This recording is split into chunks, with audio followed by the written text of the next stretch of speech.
average internet user he has not, or she has not very high demands, quote unquote. It is not a search tool, it's actually a navigation tool. You know where you want to go, like you use your navigation tool in the car, you know where you want to go.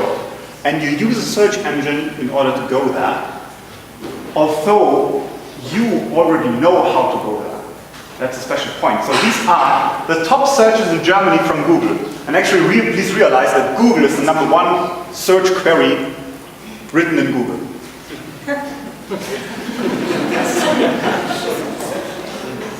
And then all the others follow, right? Facebook, YouTube, Web, eBay, GMX, Bild, Amazon. Which queries are missing? Pornographic queries, exactly. So porn is actually around, so you can even in the data you can see a spike of consuming pornographic content around 20, 21 o'clock, so 8 or 9 o'clock in the evening. I censored those from that. But actually Google is the very first, Facebook the very second, YouTube third, and then fourth is X-Hamster, if you know that. Someone has told me that this is a thing. So it is a navigation tool. For many searches, people already know where to go. And on the other hand, it's also an oracle for everything. Right? People type in whatever comes across their mind. You have heard about the Brits searching for why should we leave the EU after voting for the Brexit.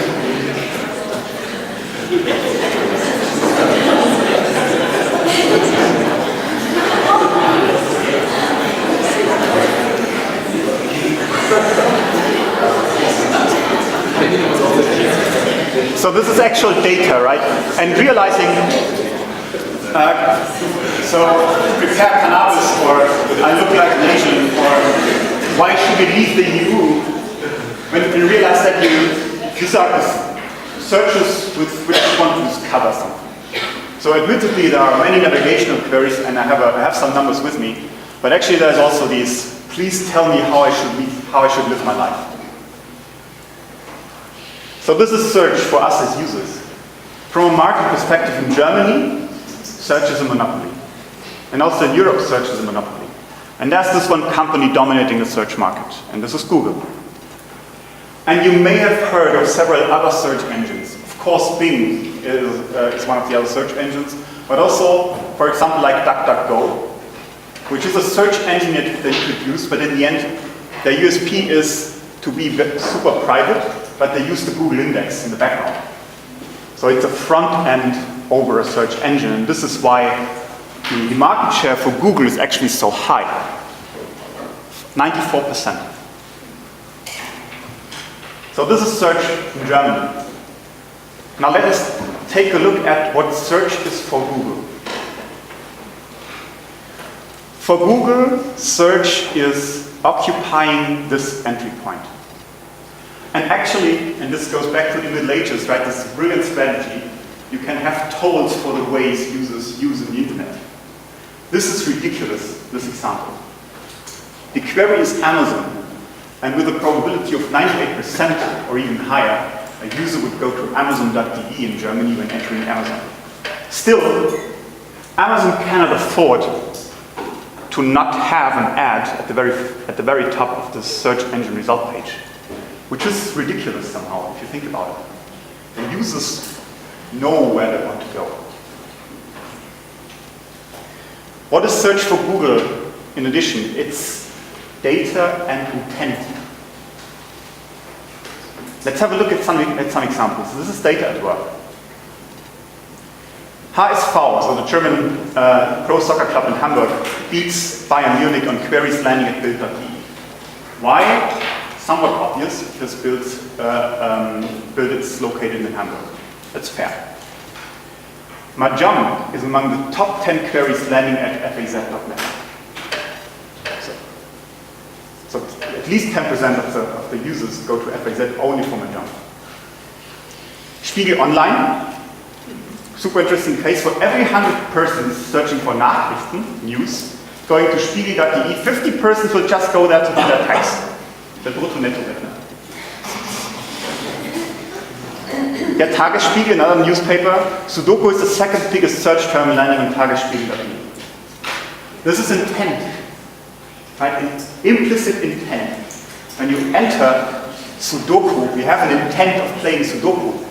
And it turns out that Tagesspiegel is among the best sources of new Sudoku riddles. And Sudoku schwer is as important as Pegida these times. So this is data at work, and intent data can do awesome things. This is a super straightforward example. Urlaub-Hurghada, so vacation Hurghada. It is about diverting traffic. So actually, again, somewhat ridiculous. This is my special friend, the fold. The fold. This is the very first screen that you see on a laptop, 13 inches, when you enter Urlaub-Hurghada. There are only ads. And I have contact to some engineers over at Google that are super unhappy that the ad engine has overtaken the search engine. And actually what you see there, don't get me wrong, these are brilliant results, right? This is where I, as a user, would like to go to. If you scroll down, you see the very same results again.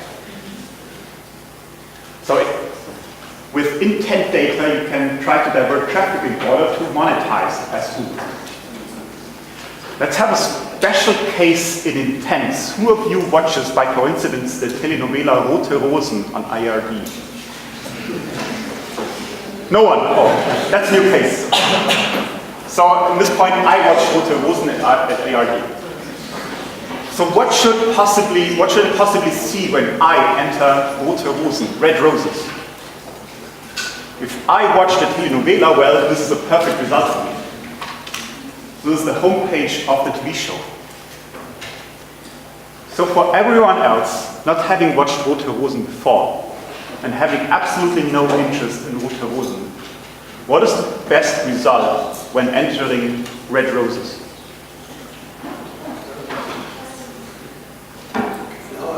Flowers, of course. But still, even if you have never watched Rote Rosen, we have to explicitly express this intent of buying red roses.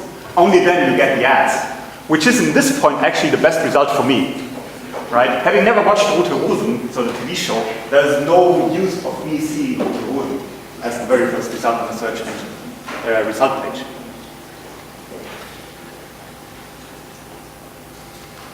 So this is intent data. Intent means value. Let's have a look at this value. So actually, having a look at the click-through rates, display is performing rather low. So there's only so very minor than 1% click-through rates on display ads. So these are the things that are popping up left and right on the website that you look for. But actually, the click-through rates on a search engine result page is above 15%. So almost let's say 2 out of 5 users click on such a link when such a link is displayed.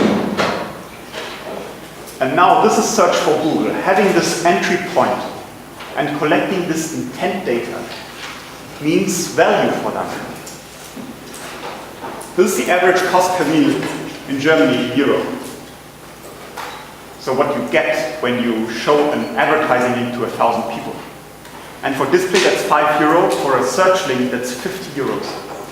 And this means value. So occupying the entry point, which is the search engine for now, occupying the entry point and collecting intent data means value. You have the entry point, you have the intents of the user, you can show them super targeted ads with a high CTR and a high return. This is the basic 2 pillars of Google's strategy. Protect every possible entry point to the web. And by doing that, collecting intent data throughout the whole value chain. This is the basic Google strategy. And I would like to deep dive on this Google strategy with you in order to understand this ecosystem, and also in order for you to see where there are opportunities for new ventures.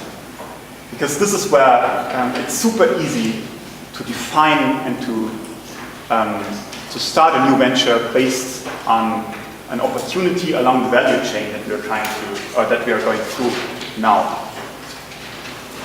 So let's have a look at the first pillar, occupying the entry points.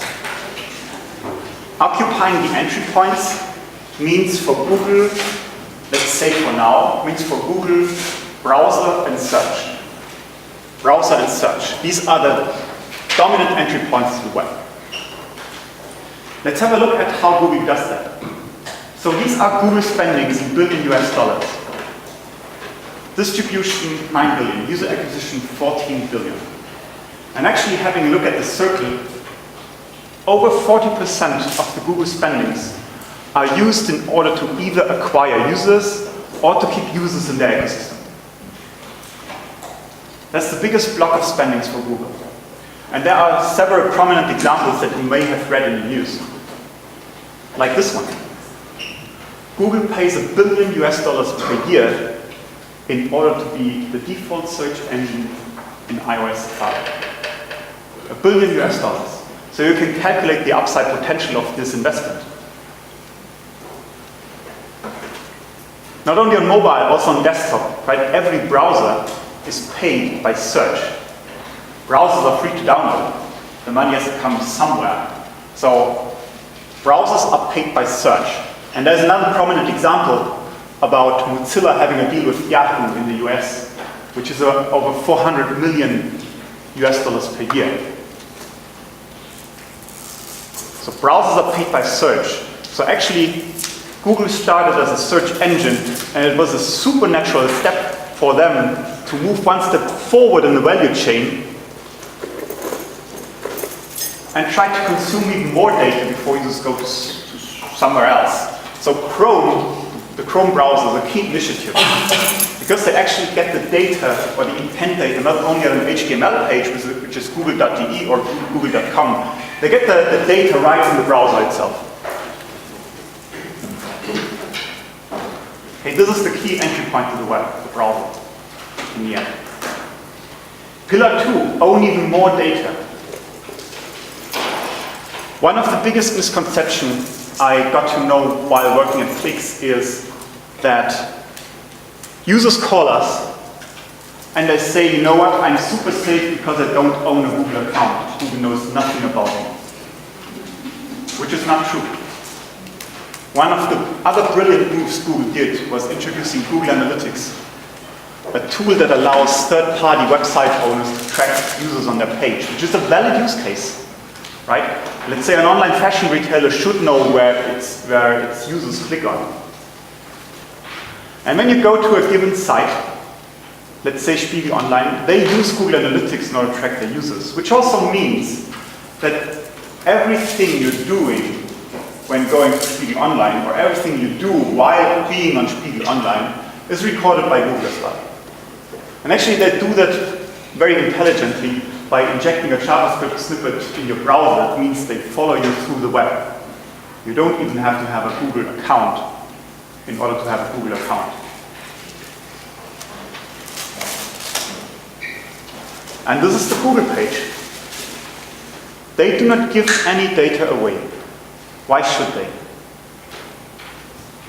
The value of the data is too high to allow others to record the data. So whatever you found here on a third-party page, these are the list of trackers at Spiegel Online. And I'm not saying this is bad, right? I'm saying everything has a valid use case. So Google is recording users' movements on Spiegel Online, but on their own page they don't. Of course not. And actually, this is the so-called war on data, if you like to name it like that. Facebook does the very same thing.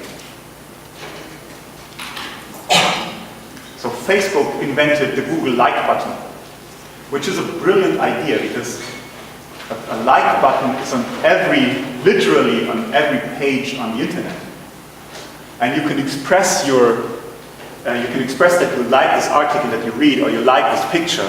But actually what Facebook does is they are tracking the movement on the site. It's nothing else than a tracker. So you don't even have to have a Facebook account to have a Facebook account. So what does it mean for us, the users? Obviously on the surface, that's a great thing. And actually all of us know that nothing is for free, right? We pay with our data. This is what we all say. So we have great products for free. We have the Chrome browser, we have Google Search, which is the best search in the world. And we have this guy. This is Android. Search, browser, operating system. It's free to use for everyone. Samsung, HTC, Nokia now switching, Sony, everyone uses it because it's free.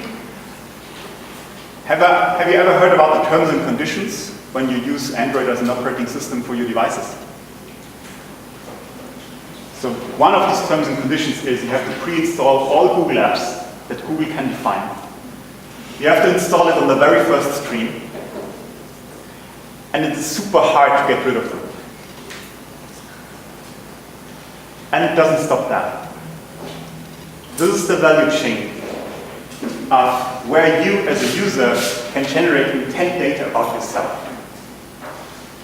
Right? And everything Google does is a brilliant move in order to occupy even more entry points and to collect even more intent data. And this starts with providing network and it ends with Google Analytics with tracking. So Titan Aerospace is a Google company that is trying to provide internet access to very desert regions of the Earth, which is brilliant, right? If you have the network, you can collect intent data right in the network. The very first spot everything's happening. Hardware, you heard about Nest, maybe, so the device that can attach to your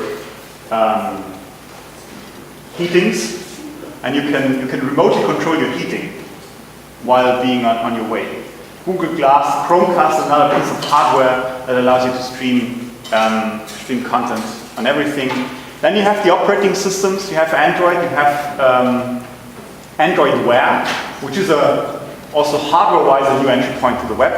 And you also have a desktop operating system that's called Chrome OS. We have the browser with Chrome, you have search with Google. And then you have all the apps and all the content that is provided by Google, acquiring YouTube a while ago, having the Play Store where you can acquire movies, books, music, Gmail, Google Drive, where you upload your documents, and yes, Google does read those documents. And there's also, this is, I think the youngest member of this family, Google Wallet. Right? You also generate intent data when you go to MediaMarkt or Saturn or Karstadt and you pay your stuff with Google Wallet. Google immediately gets your intent data.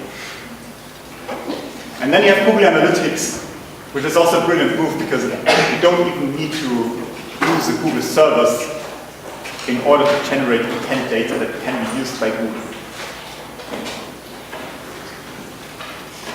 Occupying entry points, collecting data, and actually protecting entry points means they make it super hard for us to leave this ecosystem. And this is the core of what Google's, where Google started and what Google does. So you have your unique user account, and it's so convenient for us to have this very same account on 3 devices. Everything is in sync. Everything knows where I am. If I enter McDonald's in Passau, I get the McDonald's in Passau, not the McDonald's in Munich. That's everything super convenient. And this is a brilliant move as well, to have this unique user accounts in order to make it super hard for us to leave the ecosystem. Later we will hear that it is not required to have a user account in order to earn money with intent data. Do you remember this talk? How do you think about that now?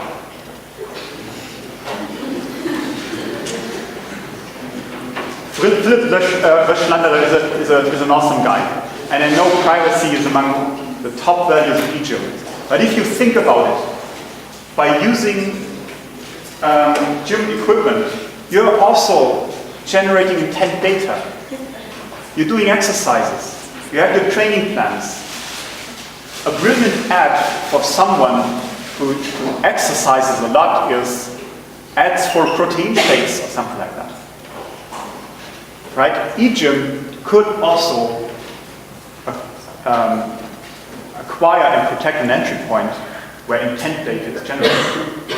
And actually, this is a brilliant example for all of us, right? Data is, you may have heard that data is the oil of the 21st century. I would say data is the oxygen of the 21st century. No one can live without it, but actually you can do very dangerous things with it. So, when you think about starting a company, there's also a business model behind the obvious business model. And this is intent data. So have a look at the value chain. Have a look what you do in a daily routine. Have a look how this connects to the internet. Have a look how digitalization is more and more entering our lives. And have a look where there are entry points where you could possibly generate intent data and be a super attractive target for companies like Google. I'm not talking about privacy implication at this point of time, right? I'm talking about that in a minute. So this is the Google strategy. Protect entry points and collect intent data. Or in a broader scale, these are the basic strategies for data companies. Defend and attack. Defend means, in the end, exclude competitors from data access. How data companies translate that into user benefits is give users a secure feeling. Because if you reduce the downstream data to third parties who have actually nothing to do while you're browsing the web, so who should not be there, they are protecting you from being tracked by third parties, which gives you a secure feeling, but actually the strategy behind is reducing downstream data to third parties. So this is the defend side. And the attack side, so conquer new grounds for advertising. This is the attack side. Acquire even more entry points to the web. How this translates to user benefits is there are many benefits, many perceived benefits for us. And this is the reason why we love using Google's products so much, because there is this huge benefit for us. And everything to acquire, from a Google point of view, to acquire more entry points to the web. And what are these benefits? Right? This is the only text-heavy slide I have, I promise. This is the war on entry points and data. And have a look at the news over the last 2, 3, 4 weeks. Have a look at the last Google I/O, so the Google's conference. What everything is announcing. So on the data protection side, Opera introduced a free VPN for everyone. Apple has new privacy standards in iOS 10, which they call differential privacy. Google plans to substitute passwords with its Trust API.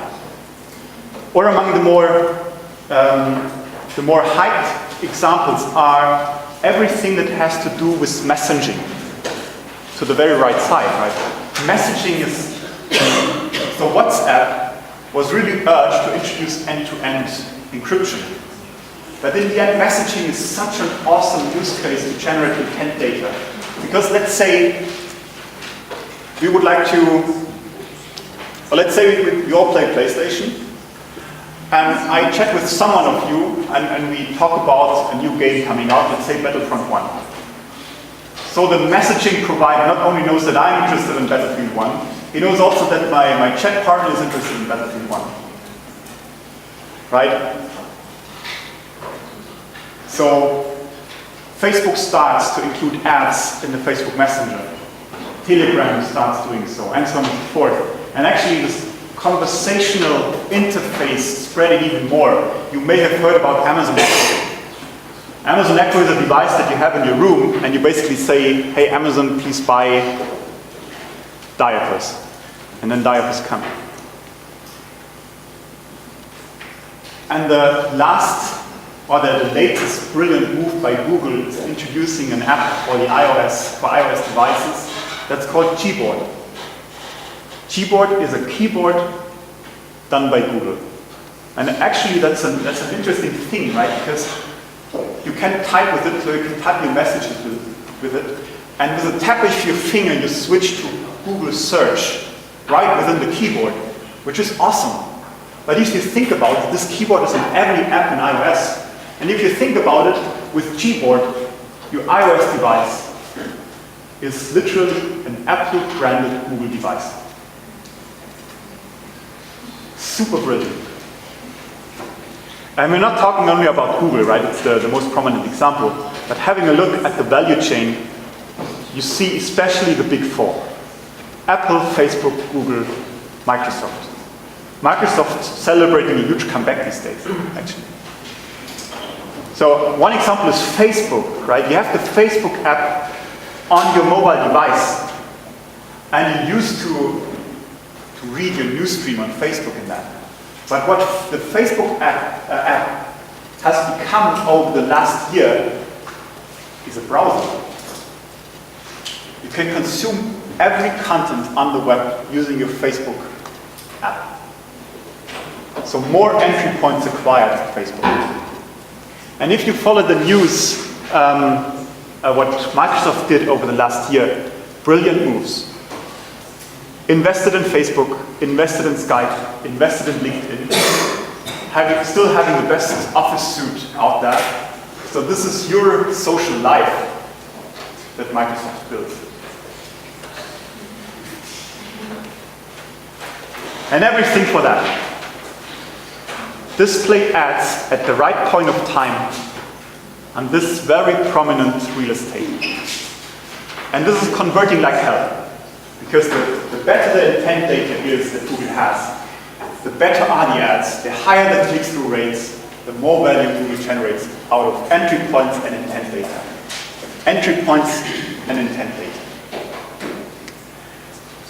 And as an outlook, this is not the end of the trail, right? Sorry, this is not the end of the trail. So we have come a long way in advertising. So we started with one-to-many, right? We had one billboard, we had one advertising, and we showed it to many users.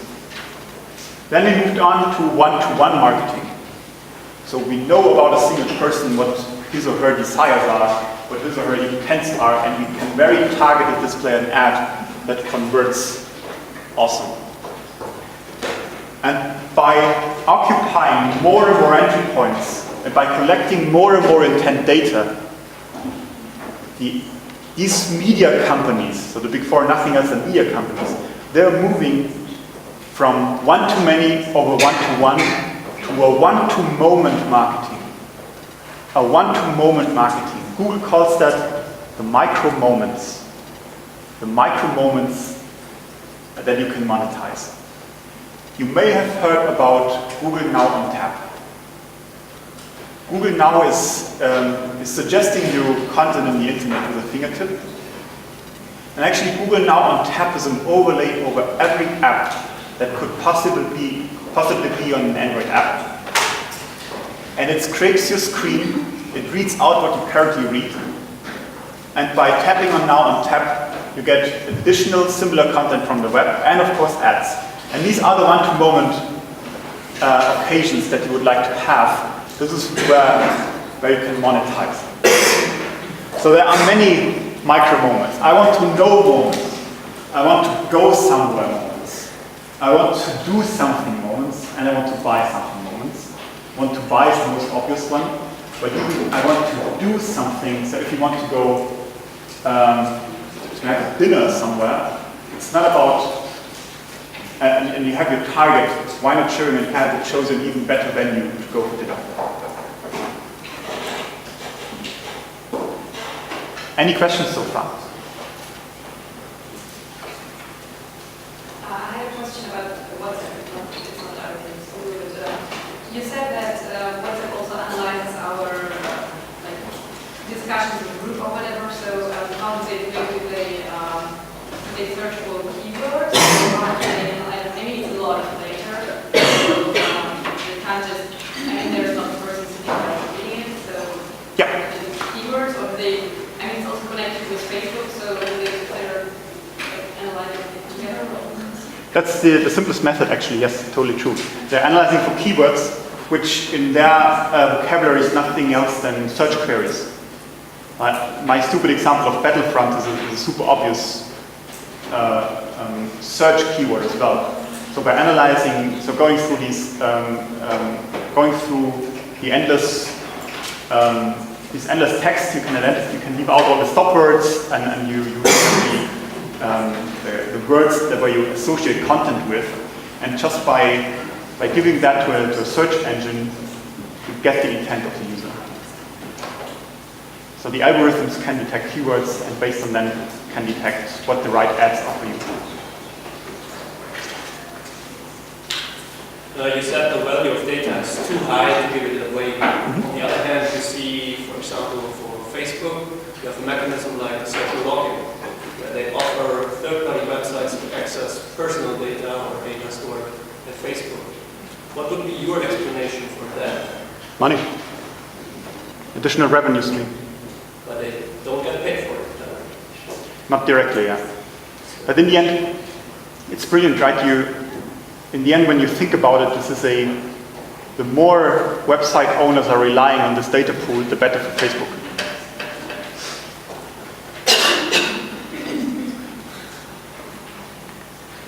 Okay? Entry points and intent data. I promised to talk about the other side of this medal, which is privacy. So we talked already about big data, right? We talked about several entry points. We talked about many sources where you generate intent data. And we have talked about this one outlet where all of this comes together. This is big data by definition. And you may have heard in my very subtle words that something has gone wrong. Something has gone wrong. You still know her, right? So something cannot be right. Search can be very scary for all of us. Let's have a look at him. Microsoft finds cancer clues in search queries. Of course, you might say, yeah, super obvious. If I search for symptoms, maybe they know if I have cancer, but they can track this down to a unique user. So users that use Bing, or Microsoft can detect for users that use Bing, they can detect whether they have cancer or not.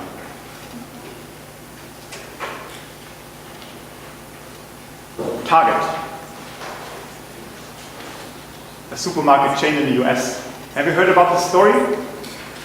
So they're doing so good in data mining and connecting entry points and connecting intent data that actually there was one occasion where a man came into a store and he wanted to sue Target because they offered his daughter ads for diapers.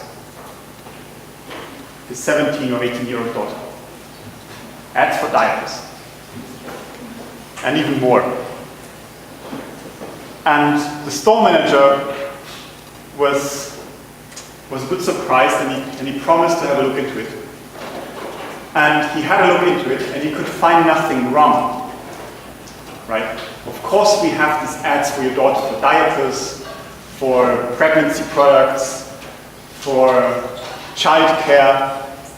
Everything is in order. And then the father actually came back and said, we just found out, or my daughter just found out that she's pregnant. So Target knew before the father and even before the daughter that she's pregnant. Just by generating this intent data. And these are the clubs, right? Every club card you have in your wallet is adding to this phenomenon. Location services. Have you ever found this great functionality on your iOS phone? It's super hidden in your settings. This is my phone. So have a guess. Where do I live? Where do I work? I work in Bogenhausen, so top right. I'm not super often there. And I live in the inner city of Munich. Do I really feel comfortable about that? And even more, right, when you zoom in, you can even have by time where you have been. This is intent data. Also intent data because it tells something about you. It tells someone, when are you at home and when are you not at home? And when you are at home, you might want to order more pizza than if you are on your way. Intent data, indirect intent data. What we're talking about here is commercial spies. Commercial spies. I would like to present a study that we have done with 200,000 users, and we only collected URLs, so we never collected personal data, and we just counted the number of trackers that are recording personal data about the user. And only 5% of the, I might call it the internet because it's super representative, only 5% of all pages on the web do not collect any private data about you. About half collect some, let's say 1 to 3 private data points, and private data points means those data points can be used to uniquely identify you. Right? We're not talking about the number of clicks on something. I click on men's shoes, you click on men's shoes, you click on men's shoes. So there's nothing you could use in order to identify us uniquely. But a combination of information can be used to identify us uniquely. About a quarter is collecting a lot, and also about a quarter is out of control. They're collecting more than 10 private data points about you. And who are those companies that track you? There are actually many of them. So the biggest is Google, of course, Google Analytics. It's the most convenient tool for site owners to use in order to track users. Next up, Facebook, AppNexus, Criteo, Amazon, Addition, Twitter, Yahoo, Comscore. So these are tracking companies. And they have a valid right of existence because, as said, Zalando, C&A, H&M, the Medienmanagement online store, they have a valid use case to track their users because they should know what users demand. Do they demand TVs? Do they demand PlayStations? Do they demand Bluetooth loudspeakers? They should know. And the site owners have this valid use case. However, how it's implemented is somewhat wrong because what they do, they grab the phone, they call one of these tracking companies and ask them, hey, I need data about my user in order to know what is hip. Could you help me? And those companies say, of course I can help you. And how they do it, they inject this little JavaScript snippet in your browser. And by doing that, when you go to MediaMarkt, of course MediaMarkt gets this data, and they validly get this data, they need it. But what this JavaScript snippet does, it stays in your browser. So when you leave MediaMarkt and go to Uni Passau, the homepage of the Uni Passau, this JavaScript snippet is still in your browser. So these companies are tracking you across the web. Most obvious in cookies and stuff like that. And this is a huge industry. And don't get me wrong, it's a super attractive industry. And actually, also for all of us, it's super attractive to work there because the environment is super fast, super agile, and super interesting. But something had gone wrong here. You all know that, right? I wanted to go to New York, and everything I see is ads for hotels in New York, even if I've been there already. So why do I still see these things? This is retargeting. Right? Having this data about you, going to, where have I been? Booking.com, and trying to book a hotel, and this JavaScript snippet stays in my browser and I go somewhere else. Hey, you wanted to go to New York? Here are many more hotels in New York. Oh, you booked already? I don't know. Still showing ads. We're not only talking about the privacy implication here, we're also talking about user experience on the web. This is super disturbing. And I've brought some more examples, and what you see here is a pop-up that tells you how many private data points have been blocked on the site and what the tracking companies are that are on the site. And this is the homepage of the Mayo Clinic where you can register for HIV tests. What on earth do those have to do that?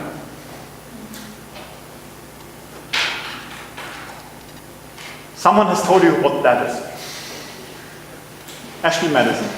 Let's call it the dating site.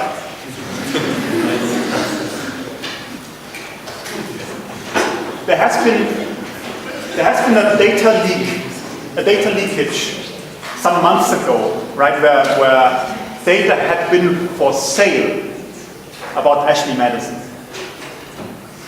You now could think someone has hacked Ashley Madison. To tell the truth, I don't know.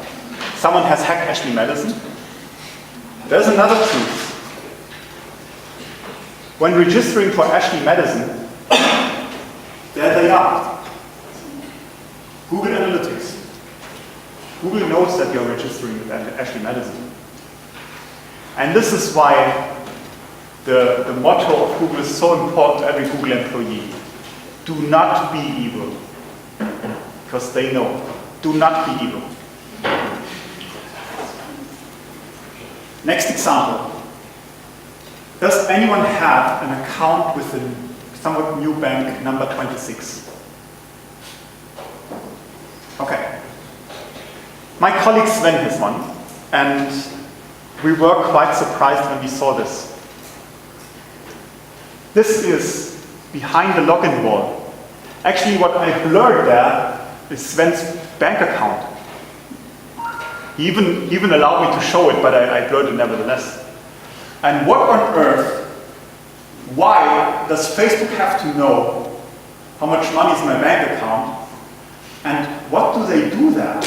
What do they record? What do they get out of my bank account? And why? There's absolutely no reason, there's no human understandable reason why there are trackers collecting private data about you in your bank account behind the login wall.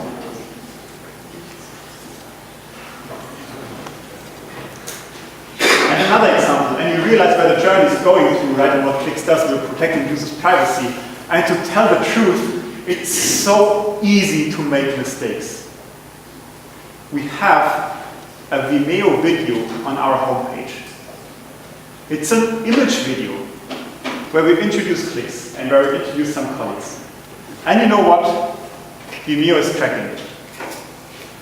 It's super easy to make mistakes, even for us.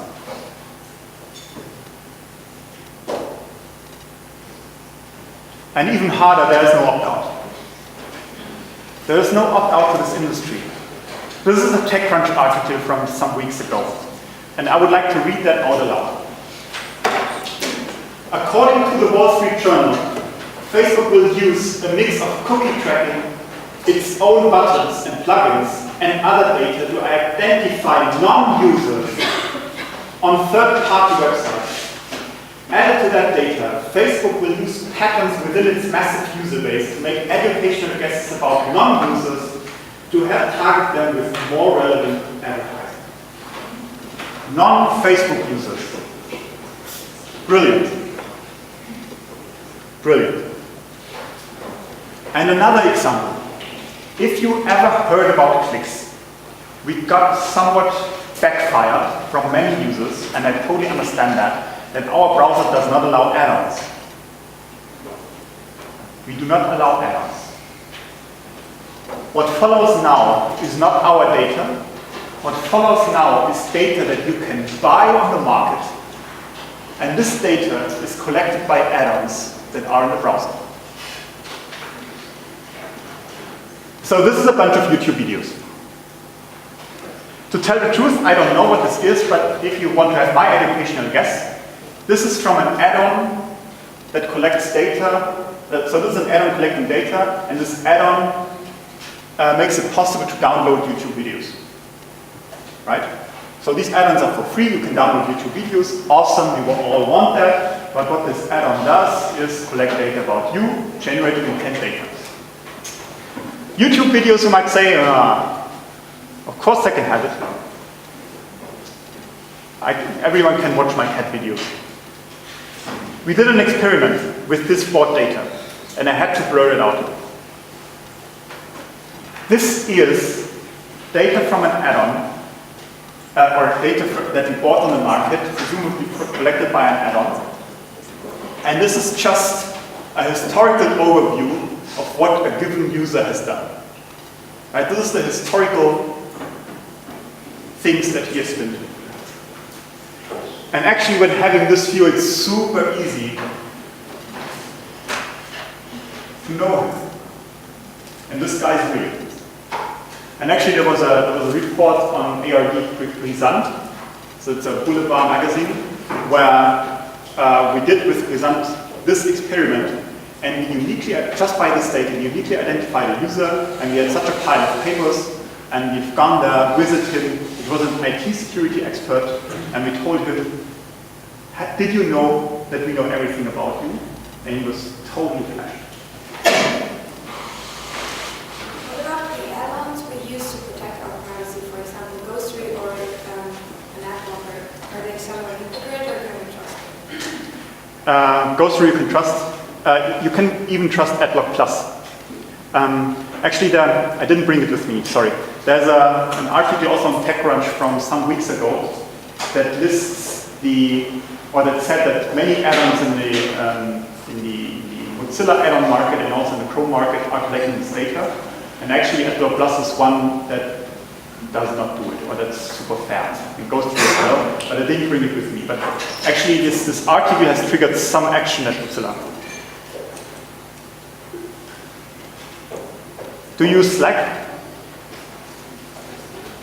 Slack is some kind of a Skype thingy. So actually also super weird, right? You can open a port to Google Analytics there. So that means that Google Analytics tracks what you're chatting about. And also this guy, super interesting.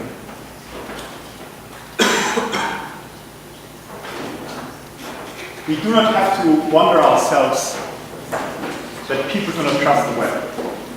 Why? Because they do not understand what's happening there. It's all magic. It's all magic. And don't get me wrong, the ads are magic, right? In many cases, the ads are just right for me. But in the end, we do not understand it. Why are these ads there? I don't understand. It's kind of magic. I don't even know what these guys are doing. And actually, what we discovered when turning to our user groups, it is more of this feeling of being powerless. They know that this is happening. They know that everyone is looking into their data, into their personal data, but they do not feel that they have real power over it to control that. Questions so far?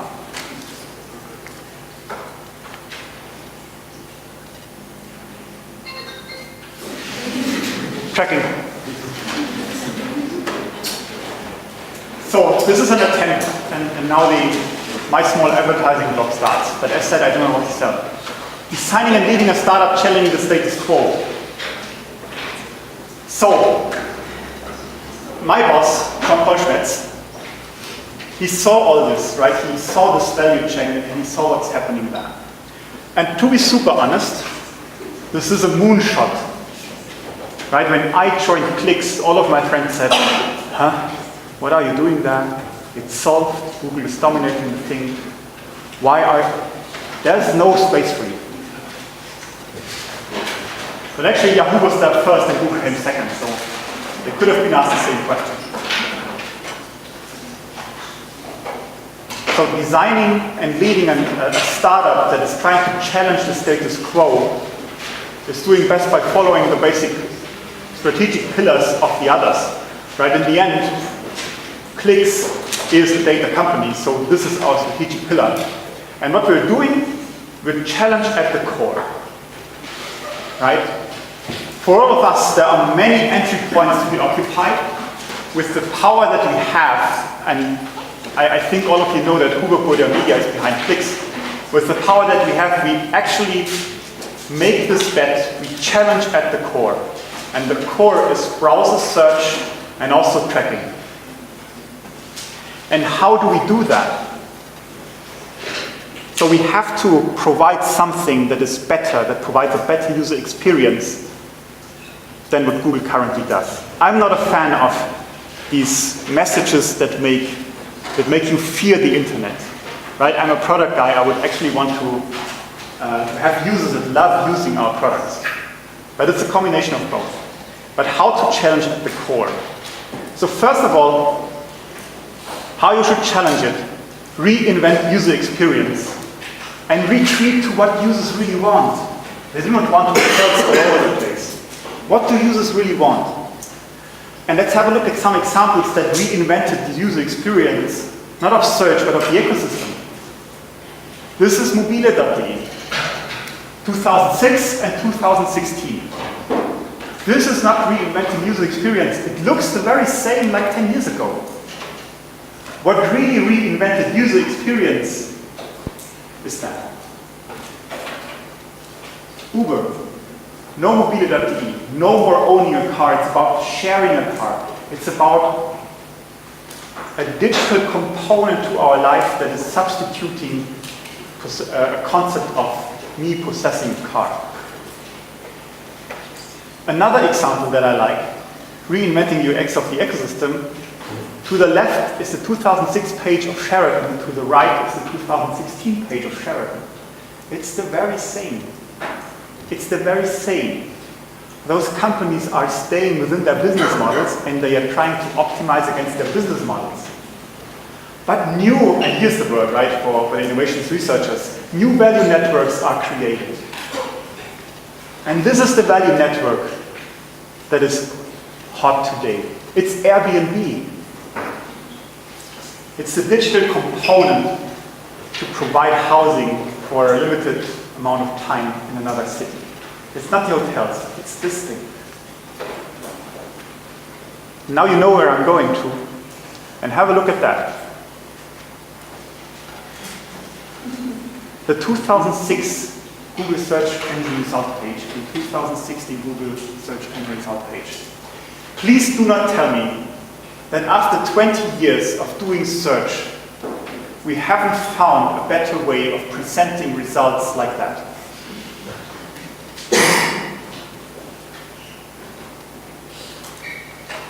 When looking at the data, 80% of searches do not even need a search engine result page. You know where you would like to go anyway. You know when you want to buy something, you go to Amazon. It's as simple as that. Intents can be translated to domains. If you want to read news, you go to your favorite news page. And if you want to know something about research, and actually this has happened so often to me when I research for a paper, my browser history knows better than anyone else what I would like to read again. How often have I read a paper, I forgot to print it, or I forgot to save it, and then I tried to look for it again, and I went to Google Scholar, but it didn't help because Google Scholar didn't record history at that time. But the browser did, and the browser helped me to retrieve that again. And even for users that land on a Google search and result page, you know where they click? They click on the very first or the second result. But you still get, in 0.5 seconds, you still get 1 trillion of results. You won't read them anyway. And you know the saying, right? If you want to, or if you murder your wife and you want to hide her, do it on the second page of a Google search.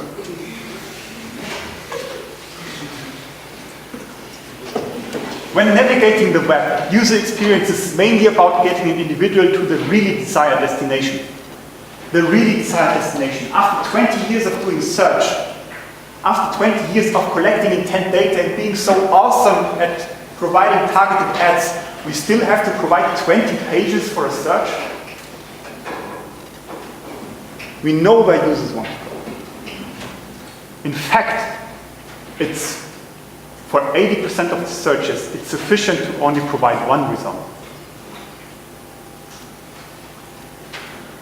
Second, for your venture, when you start up, when Caroline Häusler and me did the Entrepreneurial Center in Munich, we had many business admin students. And if I could go back to the business planning courses, and business admin students asked me, do you know a computer science guy that we can hire in order to help us starting our venture. I would not say, yes, I know one, I introduce you to him. I would say something else, learn it yourself. Learn it yourself. Learn to exploit huge data sets. Learn to know what users really want. Learn to classify and identify intents along the value chain. And there are many great courses on Coursera that help you to do so with no prior knowledge at all necessary. So don't ever, when you are working digital, don't ever introduce something like a data department. Because this will make you super slow. At Cliqz, everyone has to learn that, and we have no data department because I expect from my product managers that everyone can classify and identify intents. And these product managers are business students in the very first year, and they haven't done computer science at all, and they get a 4 weeks training at Cliqz in order to be able to do that. In a digital company, great user experience is ensured by big data done right. And this is what Eric Schmidt said, Google. The time of managers is over. The time of managers is over.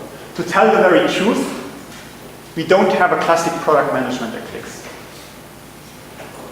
We have data scientists. 3, bet on privacy. I have no slides for that because I talked so much about it. Bet on privacy. Paul Werner Kallen, der Hugo Burda Media CEO. So he invests in Cliqz because I cannot speak for Burda, right?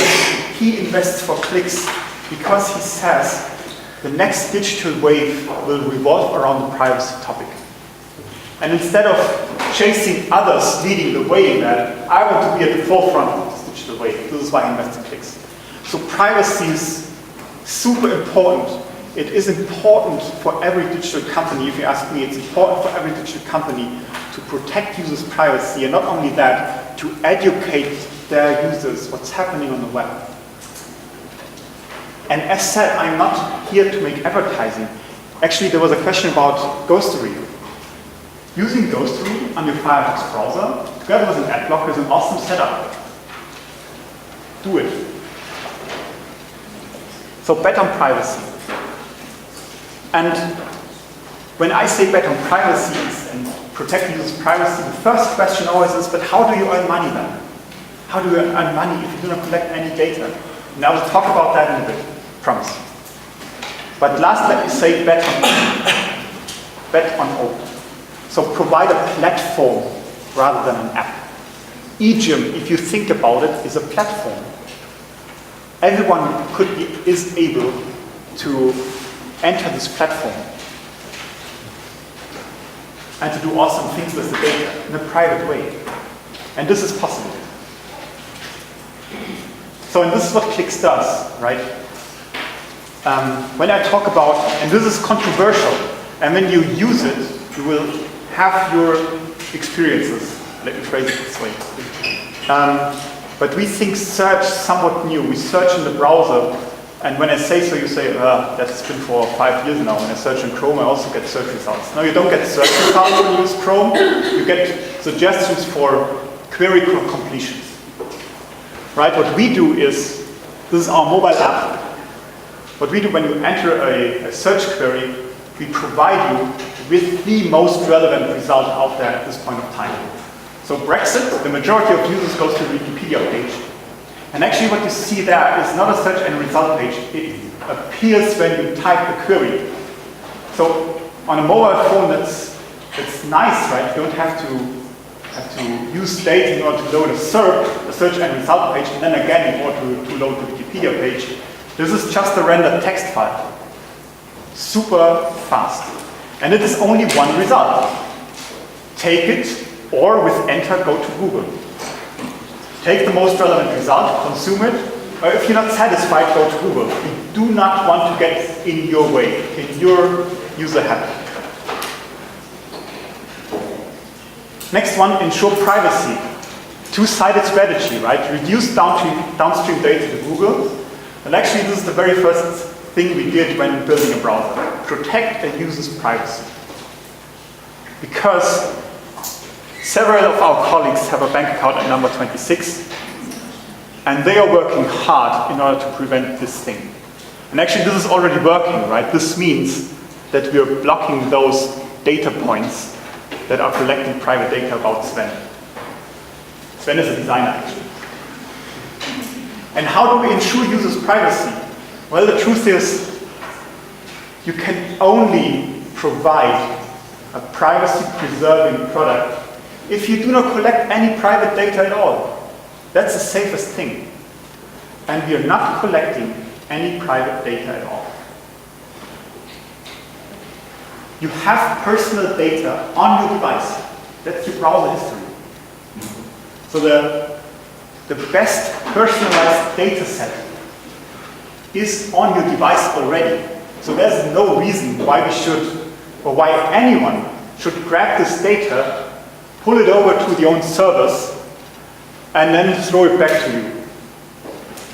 If you think about it, that's ridiculous. So we remove all privacy-sensitive information, and yes, we do receive big data. We receive query URL pairs. So for a given query, we know what the top 10 results on Google are when you go to Google using Cliqz, and we're recording that. But these are just query URL pairs, and we also do not collect this data in a chronological way. Right? What we have seen in the add-ons example before, this chronological way of URLs, this we don't do. We have 20-minute batches, so let's say we have a community of you and you all use Cliqz and you browse the web. Then what Cliqz does, it collects all URLs from everyone in this room, mixes it, and then sends over to our servers. So that leaves us no chance of identifying a single user in this room. And how do we earn money then? Well, trust me, that's super easy. And if you think about it, why should you ever collect private data? The best data set, the best intent data set is in your local machine. That's browser history. So what we basically do is, we have clusters of sites. And let's take a very a very simple example of pizza delivery. Right? There are several domains that deliver pizza. And we all collect those in a cluster. Let's say we have 15 domains in this cluster. And when we realize you go to one of these domains, then a counter goes up in your browser, and then we receive a signal that tells us this browser had been to some URL in this cluster, and then we send an ad back. And how do we do ads? Well, we put users first. That's one of our top values at Cliqz. We do not provide a simple ad. We always try to couple it with a coupon.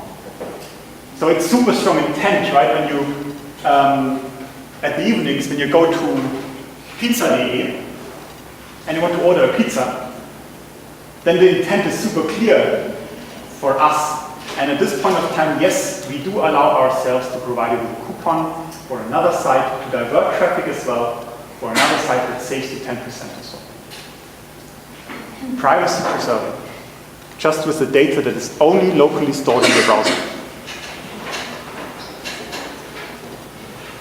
So this is what we do, and this is, I promise this is the only slide in terms of marketing. What you can do, try it out. I would be super happy. So again, everything I said is the truth, and I invite everyone. This is all the time I do that, and 2 or 3 actually do that. I invite everyone to come by at Cliqz in Munich, to have a look into it. I can show you the data sets. I can show you what we have from our users, and I can also very credibly show you that we do not have any private data. And this is who we are, right? We are 93, 28 nations. We know 4 billion URLs, Germany focused at the moment. We're not present in other countries. And per day we see 400 million data points daily in order to build our index. And this is Cliqz, the first browser with integrated search and anti-tracking. Would be super happy if you tried it out and to get your feedback. Thank you very much.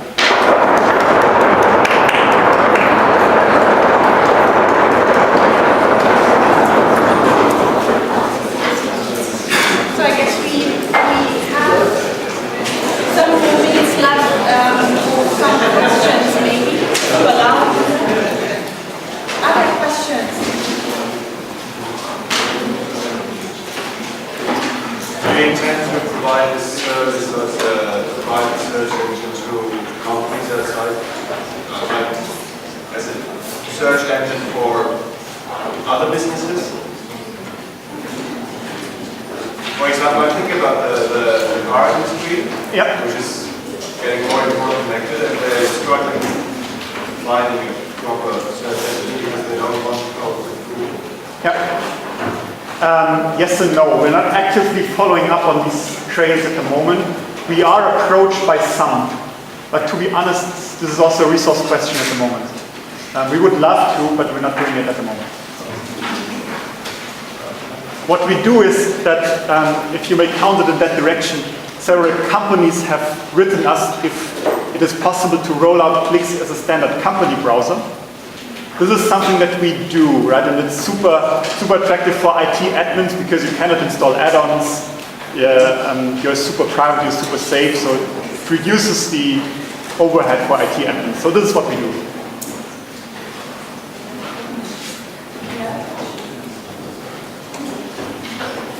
Are you doing it in terms of users? Okay. How many users do you have? How many users do we have? So we have 4 products. We have a Firefox add-on that does the very same thing as the Cliqz desktop browser. That's the second product. Then an iOS browser and an Android browser. And at the moment we have 258,000 daily actives. Most of them on the Firefox add-on. The browser is around 15,000 daily actives, desktop browser. And in Android we haven't talked about it at all. And we see 3,000 daily actives. Are you profitable yet? No. Being profitable is an interesting topic. I'm sure if you ask a Burda executive or my boss, he would say being profitable is not a good thing. Because when you are profitable, you stopped growing. Have a look at Amazon, they are not profitable. They use the money and reinvest it in Amazon Echo. You said you search for Brexit. You provide the most relevant articles for Brexit. Yeah. It's possibly very general for everybody. When I search for hotel in New York, how can you provide me my most relevant search for hotel in New York? You provide me check 24 and then I have all of the hotels. So how do you do it? How can you do it? Because possibly when I get searches for hotels, maybe more expensive when I look for a hospital in New York. How can you make the difference there? Brilliant example. We don't. When, let's say I'm a new user now to Cliqz and I enter Hotel London, then I get as the very first result this site that has been visited most often based for this query. So it's the wisdom of the crowd. After some time, history kicks in, and then your browser knows when I search for Hotel London, my browser knows I always go to Trivago, and then Trivago goes first. But totally right. This is more this is not a navigational query. It's research and discovering. And you may want to consult Google or Trivago or all the other search engines out there. Maybe Cliqz is not the best choice to discover. How old is the company?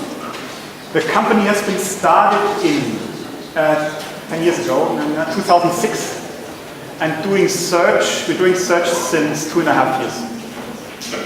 This is where I started.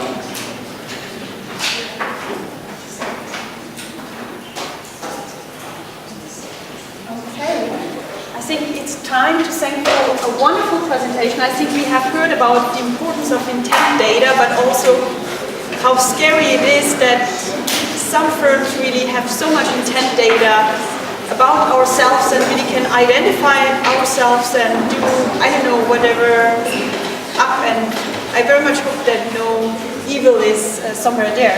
Thanks so much, Richard, for being here at Passau, the Bavarian Forest. I know you're very much into hiking and so on, and I hope we can welcome you back very soon. Thanks so much.